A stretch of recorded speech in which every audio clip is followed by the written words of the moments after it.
വെയിൽസിലെ രാജകുമാരി Diana. 1961 July 1 അവർ ജനിച്ചത്. Wales രാജകുമാരൻ ചാൾസ് മൂന്നാമൻ്റെ ആദ്യ ഭാര്യയും വില്യം, ഹാരി രാജകുമാരന്മാരുടെ അമ്മയുമായിരുന്നു അവർ. ആക്ടിവിസവും ഗ്ലാമറും അവരെ ഒരു അന്താരാഷ്ട്ര ഐക്കണാക്കി മാറ്റി. ഇന്ദ്രനീല കണ്ണുകളും സ്വർണ്ണമുടിയും കുസൃതി ചിരിയുമുള്ള ഒരു സാധാരണ പെൺകുട്ടി. ഇടുങ്ങിയ ചിന്തകളും സദാചാര ബോധവും നിറഞ്ഞ കൊട്ടാരത്തിൻ്റെ കൽക്കെട്ടുകൾക്കുള്ളിൽ നേരിട്ട ക്രൂരമായ ഒറ്റപ്പെടലിൻ്റെയും ആത്മസംഘർഷത്തിൻ്റെയും അത്ര എളുപ്പത്തിൽ മറ്റാർക്കും എത്തിപ്പെടാനാവാത്ത പദവിയുടെയും കഥയാണിത്. അതിൽ പ്രണയമുണ്ട്, വിരഹമുണ്ട്, പോരാട്ടമുണ്ട്, രക്തച്ചൊരിച്ചിൽ ഇല്ലാത്ത അനേകായിരം ചെറു യുദ്ധങ്ങളുണ്ട്. നൂറ്റാണ്ടിലെ തന്നെ ഏറ്റവും പ്രൗഢമെന്ന് വിശേഷിപ്പിക്കപ്പെട്ട വിവാഹമായിരുന്നു 1981 ജൂലൈ 29 ബ്രിട്ടനിലെ സെൻറ്റ് പോൾസ് കത്തീഡ്രലിൽ നടന്നത്.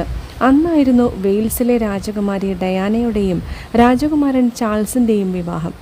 വെള്ള കുതിരകളെ പൂട്ടിയ രഥത്തിൽ സൈനിക വേഷത്തിൽ വിവാഹവേദിയിലേക്ക് ചാൾസ് ആനയിക്കപ്പെട്ടു. പിന്നാലെ തവിട്ട് നിറത്തിലുള്ള കുതിരകളെ പൂട്ടിയ രഥത്തിൽ പിതാവിനൊപ്പം ഡയാനയും. പുതിയ രാജകുമാരിയെ കാണാനും സ്വീകരിക്കാനുമായി 6 ലക്ഷത്തോളം ആളുകൾ ബ്രിട്ടൻ്റെ തെരുവിൽ നിറഞ്ഞു.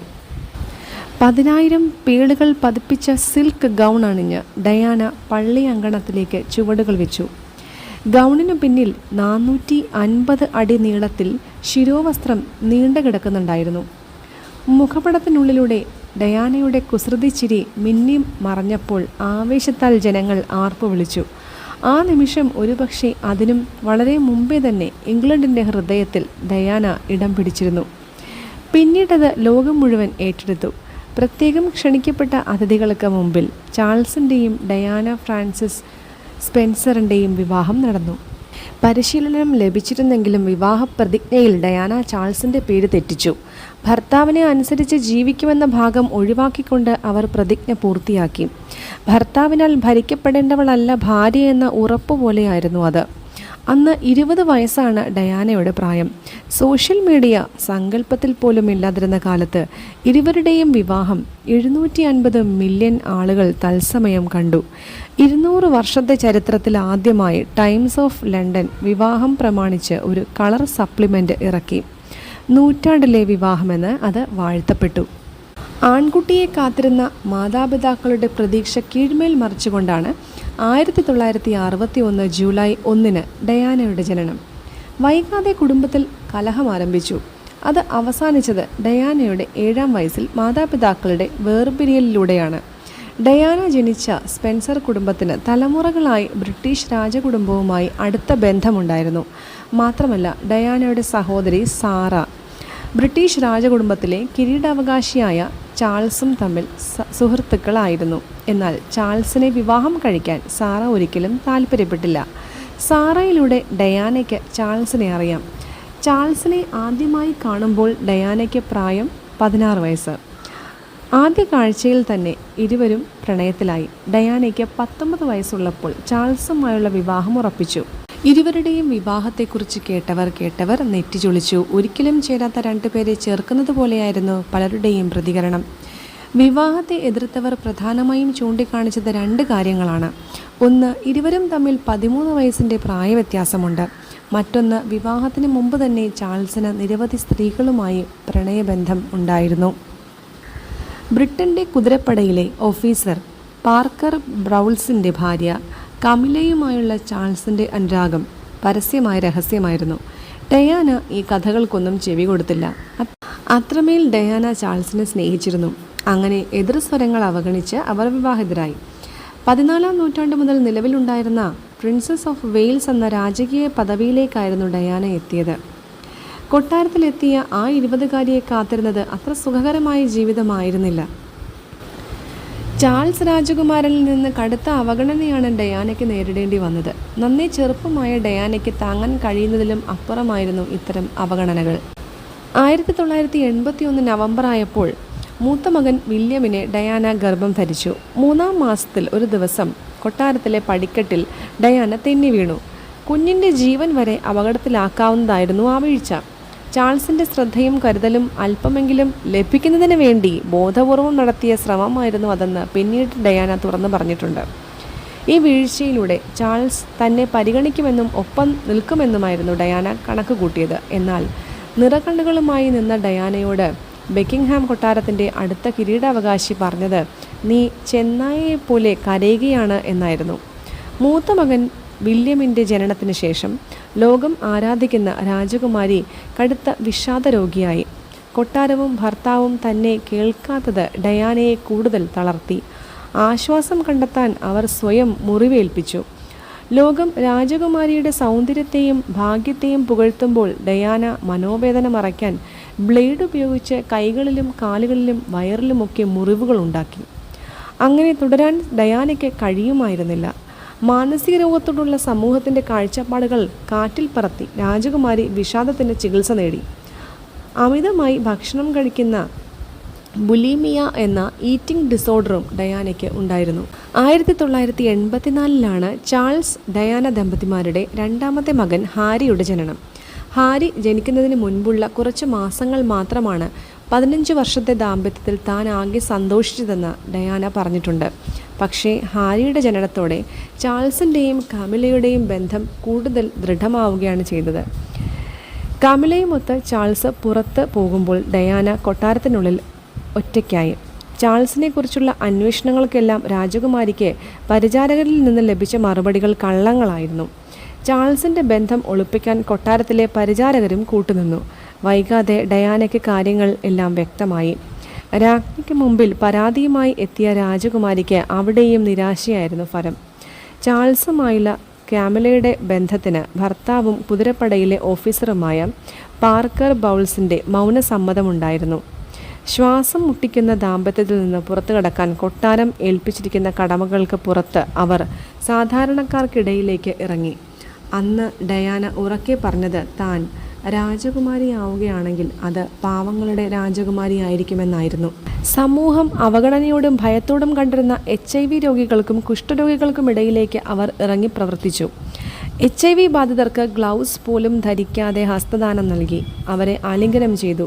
എന്നിട്ടവർ ലോകത്തോട് വിളിച്ചു പറഞ്ഞു, എയ്ഡ്സ് രോഗികളെ നിങ്ങൾക്ക് നിങ്ങളുടെ വീടുകളിൽ താമസിപ്പിക്കാം, അവർക്കൊപ്പം ജോലിസ്ഥലവും കളിസ്ഥലവും പങ്കുവയ്ക്കാം. രാജകുമാരി ഇതെന്താണ് കാണിക്കുന്നത് എന്ന ആശ്ചര്യത്തോടെയാണ് അവരുടെ പ്രവൃത്തികളെ ലോകം നോക്കിയത്. അന്ന് വരെ അവഗണിക്കപ്പെട്ടിരുന്ന ഒരു സമൂഹത്തിന് പുനർജന്മം ലഭിച്ചതുപോലെയായിരുന്നു അവരുടെ പ്രവർത്തനങ്ങൾ. ഒരു രാജകുടുംബാംഗം ഇത്തരത്തിൽ പെരുമാറുന്നത് സാധാരണക്കാർക്കിടയിൽ സന്തോഷവും പ്രതീക്ഷയും നൽകിയിരുന്നു.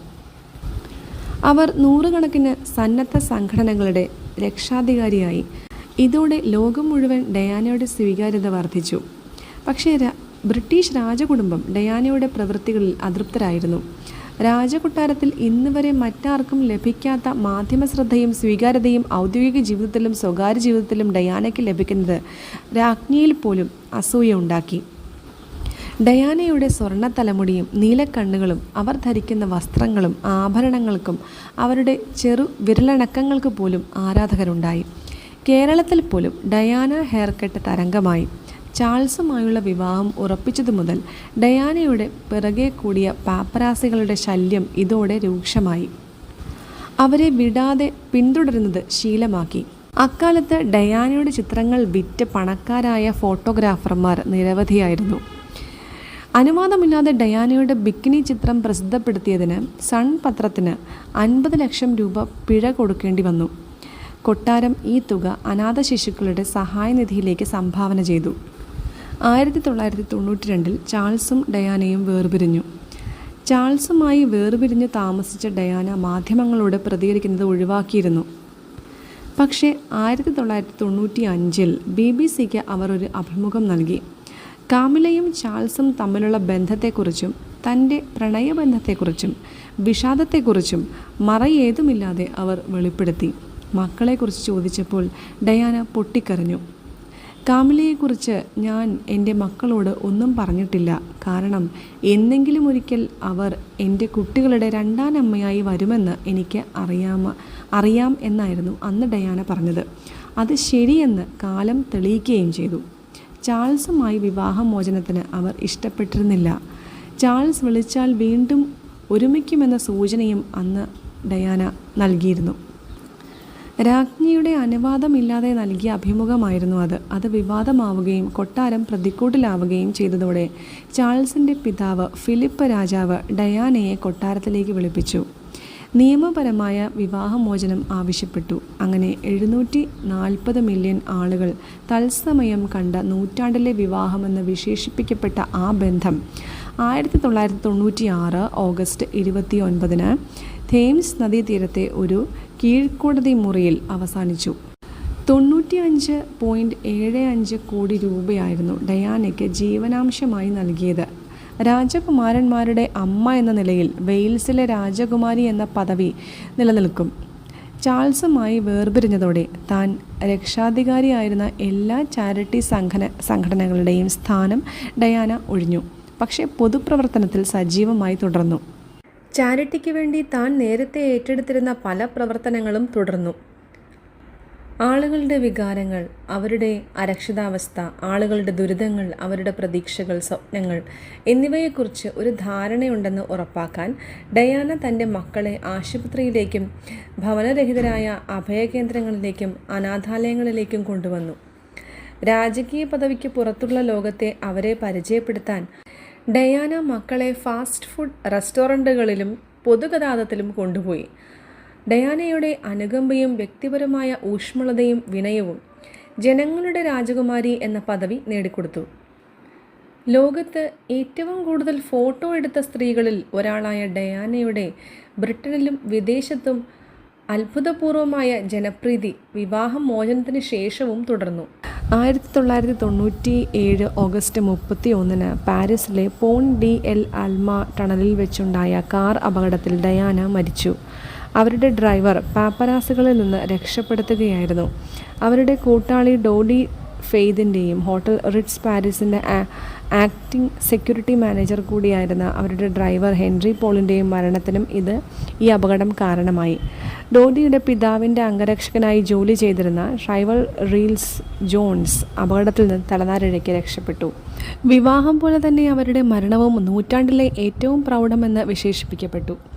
2.5 ബില്യൺ ആളുകളാണ് മരണാനന്തര ചടങ്ങുകൾ ടെലിവിഷനിലൂടെ കണ്ടത്. 44 ഭാഷകളിലായി 200 രാജ്യങ്ങളിൽ അത് സംപ്രേഷണം ചെയ്തു. ഡയാന രാജകുമാരിയുടെ മരണം ഒരുപാട് പേരെ വിഷാദ രോഗത്തിലേക്ക് നയിച്ചു. ഡയാനയുടെ മരണത്തിന് ശേഷമുള്ള 4 ആഴ്ചകളിൽ ഇംഗ്ലണ്ടിലെ ആത്മഹത്യാ നിരക്ക് കുതിച്ചുയർന്നു. ആളുകൾ സ്വയം മുറിവേൽപ്പിക്കുന്ന കേസുകളിൽ 44% വർധനമുണ്ടായി. ആത്മഹത്യ ചെയ്തവരിൽ കൂടുതൽ 25-നും 44-നും ഇടയിൽ ഡയാനയോട് സാദൃശ്യമുള്ള സ്ത്രീകളായിരുന്നു. ഡയാനയുടെ മരണം പുരുഷന്മാരെക്കാൾ എല്ലാ രാജ്യങ്ങളിലെയും സ്ത്രീകളെ മാനസികമായി തകർത്തു എന്ന് ഗവേഷണങ്ങളും പഠനങ്ങളും വന്നു. കാൻഡിൽ ഇൻ ദ വിൻഡ് എന്ന തൻ്റെ ലോകപ്രസിദ്ധമായ ക്ലാസിക് ഗാനം വിഖ്യാത ഗായകൻ എൽട്ടൺ ജോൺ ജീവിതത്തിൽ ഒരേയൊരു വേദിയിലേ ആലപിച്ചിട്ടുള്ളൂ. അത് വെസ്റ്റ് മിനിസ്റ്റർ കൊട്ടാര അങ്കണത്തിൽ വെച്ച് നടന്ന ഡയാന രാജകുമാരിയുടെ അന്ത്യയാത്രാ വേളയിലായിരുന്നു. കാറ്റത്തെ മെഴുകുതിരിനാളം എന്ന് എൽട്ടൺ ജോൺ തൻ്റെ വികാരനിർഭരമായ ശബ്ദത്തിൽ മനസ്തൊട്ട് പാടിയപ്പോൾ ലോകമെമ്പാടുമുള്ള കോടിക്കണക്കിന് ജനങ്ങളാണ് ആ വിടവ് നൽകൽ ചടങ്ങ് കണ്ണീരോടെ സാക്ഷ്യം വഹിച്ചത്. ചരിത്രം കണ്ട ഏറ്റവും വലിയ ഒരു അന്ത്യയാത്രാ ചടങ്ങായിരുന്നു അത്. ഒരു ഫെയറി ടെയിൽ കഥാപാത്രം പോലെ അത്ഭുതപ്പെടുത്തുന്ന ഡയാന എന്ന രാജകുമാരിയുടെ വിടവാങ്ങൽ ചടങ്ങ്. രാജകീയ പ്രൗഢിയുടെ വെള്ളി വെളിച്ചത്തിൽ ജീവിതം, അവിശ്വസനീയമായ വേഗത്തിൽ ഒരു മരണവും. ലക്ഷക്കണക്കിന് ആരാധകർ ലോകമെമ്പാടുമുള്ള ആളാണ് ഡയാന രാജകുമാരി. അവരുടെ വസ്ത്രങ്ങളും ആക്സസറീസിനും ഒരുപാട് ആരാധകരുണ്ട്. ഡയാന രാജകുമാരിയുടെ വസ്ത്രങ്ങളും കത്തുകളും ഉൾപ്പെടെയുള്ളവ ലേലം നടക്കാൻ പോവുകയാണ് അടുത്ത ദിവസം. ഇതിനു മുമ്പും അവരുടെ വസ്ത്രങ്ങളും ആക്സസറീസുമൊക്കെ ലേലത്തിന് പോയിട്ടുണ്ട്. ജൂലിയൻ ഓപ്ഷൻ എന്ന സ്ഥാപനമാണ് ലേലം സംഘടിപ്പിക്കുന്നത്. ഡയാനയുടെ പ്രിയ ഡിസൈനർമാരായ കാതറിൻ വോക്കർ, മുറേ അൽബെയ്ഡ്, വിക്ടർ ഏഡൽസ്റ്റീൻ എന്നിവർ ഡിസൈൻ ചെയ്ത വസ്ത്രങ്ങളാണ് ലേലത്തിൽ ഉൾപ്പെടുത്തിയിരിക്കുന്നത്. കഴിഞ്ഞ ഡിസംബറിൽ ഡയാനയുടെ നിശാവസ്ത്രങ്ങളിൽ 1.1 ദശലക്ഷത്തിലധികം ഡോളറിന് വിറ്റുപോയതിനെ തുടർന്നാണ് കൂടുതൽ വസ്ത്രങ്ങൾ വിൽക്കാൻ തീരുമാനിച്ചത്. ജൂലിയൻ ഓപ്ഷൻ സ്ഥാപകൻ മാർട്ടിൻ നോളൻ പറഞ്ഞു. ദി ഫാൻറ്റം ഓഫ് ഒപ്പേറയുടെ ലണ്ടൻ പ്രീമിയറിനായി ഡയാന രാജകുമാരി ധരിച്ച പ്രശസ്തമായ blue diamond ball gown, magenta lace dress എന്നിവയും ലേലത്തിനുണ്ടാകും. ഏകദേശം 3.33 കോടിയോളം രൂപ ഇരു വസ്ത്രങ്ങൾക്കും ലഭിക്കുമെന്നാണ് കമ്പനി പ്രതീക്ഷിക്കുന്നത്. ഇതിനു മുൻപ് 1997 രാജകുമാരിയുടെ വസ്ത്രങ്ങളുടെ ഇത്രയും വലിയ ലേലം നടന്നത്. ഡയാനയുടെ അപകടമരണത്തിന് ആഴ്ചകൾക്ക് മുൻപായിരുന്നു അത്. മറ്റാർക്കും പകർത്താനാവാത്ത വ്യക്തിത്വത്തിൻ്റെ ഉടമ. അതുകൊണ്ട് തന്നെയാണ് മരണത്തിന് ശേഷവും അവർ ചരിത്രത്തിലെ ഒരേയൊരു ഡയാന രാജകുമാരിയായി ഓർമ്മിക്കപ്പെടുന്നതും.